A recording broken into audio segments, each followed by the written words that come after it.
नहमदुहु व नुसल्ली अला रसूलिहिल करीम अम्मा बाद फ़अऊज़ु बिल्लाहि मिनश शैतानिर रजीम बिस्मिल्लाहिर रहमानिर रहीम। इससे पहले के लेक्चर में हमने मिर्ज़ा जहलमी के उस बहतान का जवाब दिया था जो उसने इमाम आज़म अबू हनीफ़ा पर बांधा था, और उसी लेक्चर में हमने इमाम मालिक पर जो एतराज़ मिर्ज़ा जहलमी ने किया उसका भी इख्तिसार के साथ जवाब दिया था। आज हम तफसील के साथ उसका जवाब देंगे। मिर्ज़ा जहलमी ने कहा कि इवन इमाम मालिक ने मुअत्ता इमाम मालिक में लिखा है कि मैंने किसी को ये रोजे रखते हुए नहीं देखा। इसी तरीके से इमाम हनीफा रहमतुल्लाह अलैह शवाल के 6 रोजों को बिदअत समझते थे। इवन इमाम मालिक ने अल-मुअत्ता इमाम मालिक में लिखा है कि मैंने किसी को ये रोजे रखते हुए नहीं देखा। लेकिन आज हमें पता है कि और इस इबारत को जिक्र करके मिर्जा जहलमी ने लोगों को ये तसव्वुर देना चाहा कि इन अइम्मा इकराम ने गलत मसाइल और हदीसों के खिलाफ मसाइल बयान किए हैं। अब आए इस इबारत का हम जो है तहकीकी जायजा लेते हैं। सबसे पहले मैं आपके सामने मुअत्ता इमाम मालिक की वो इबारत पेश कर दूं। मुअत्ता इमाम मालिक का सफ़ा नंबर 252 है। इसमें फरमाते हैं कि हज़रत यहया ने, अब चूंकि यहाँ पर अरबी में इबारत मौजूद है और मिर्ज़ा तो अरबी जानता नहीं, तो मिर्ज़ा की तबीयत का ख्याल करते हुए हम उसके सामने उर्दू पढ़ रहे हैं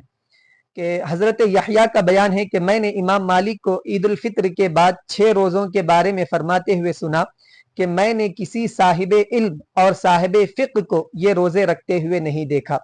और सलफ़ के किसी एक फ़र्द से ये बात मुझ तक नहीं पहुँची, बल्कि अहले इल्म उसे मकरूह जानते और उस बिदात से बचते हैं कि जुहला उन्हें रमज़ान के साथ न मिला दें, बल्कि ये उसका जुज़ नहीं है।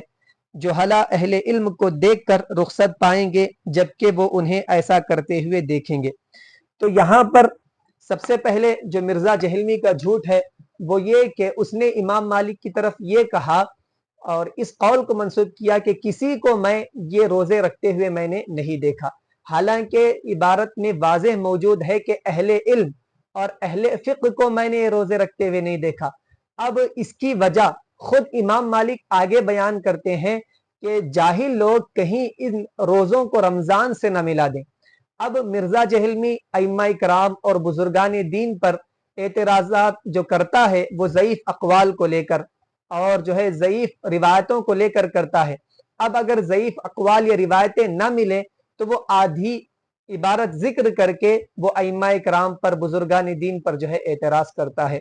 और उसके जो ब्लाइंड फॉलोअर्स है उन्हें इतनी भी तौफीक नहीं होती कि हमारा बाबा जो मिर्जा कह रहा है आया ये किताब में मौजूद है या मौजूद नहीं है, आया यही अल्फाज किताब में मौजूद है या दूसरे अल्फाज किताब में मौजूद हैं, ये देखने की भी उन्हें तौफीक नहीं होती। तो यहाँ पर इमाम मालिक ने उसको भी जिक्र किया और उसकी वजह को भी जिक्र किया कि कहीं जुहाला इन रोजों को रमजान के साथ ना मिला लें, इसलिए अहले इल्म और अहले फ़िक़्ह ने इन रोजों को मकरूह जाना है।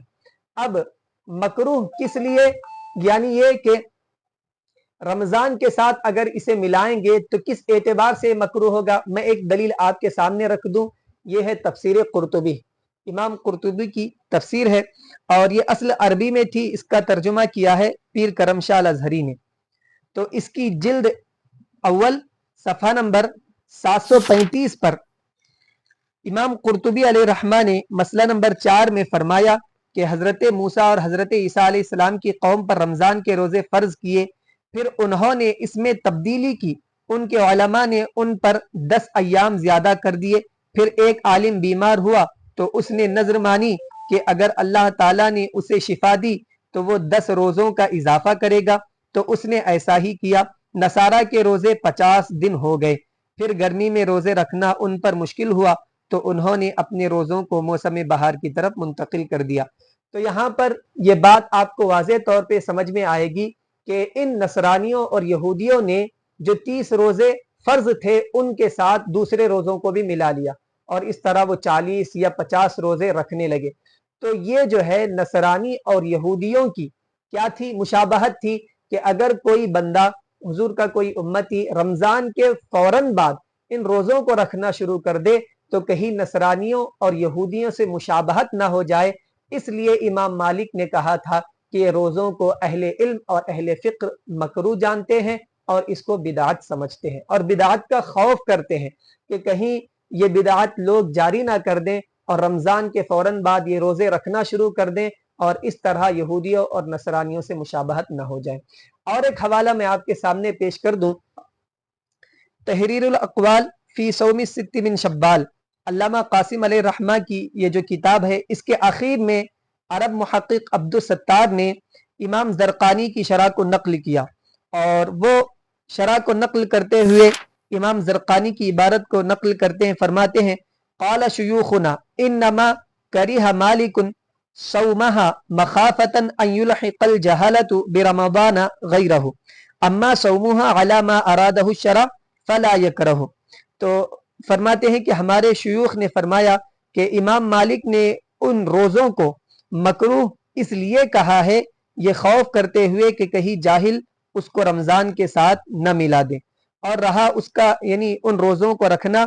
اس اعتبار سے جس کا تقاضا شریعت نے کیا ہے، جس کا ارادہ شریعت نے کیا ہے، فلا یکرہ، تو یہ مکروہ نہیں ہے۔ تو بحمد اللہ تعالی ان تمام حوالہ جات سے یہ بات واضح ہو گئی کہ امام مالک نے جو اس کو مکروہ کہا، یا اہل علم اور اہل فقہ ان روزوں کو نہیں رکھتے، یہ جو امام مالک نے قول کیا یہ صرف بدعت سے بچنے اور یہودیوں اور نصرانیوں کی مشابہت سے بچنے کے لیے۔ آخر میں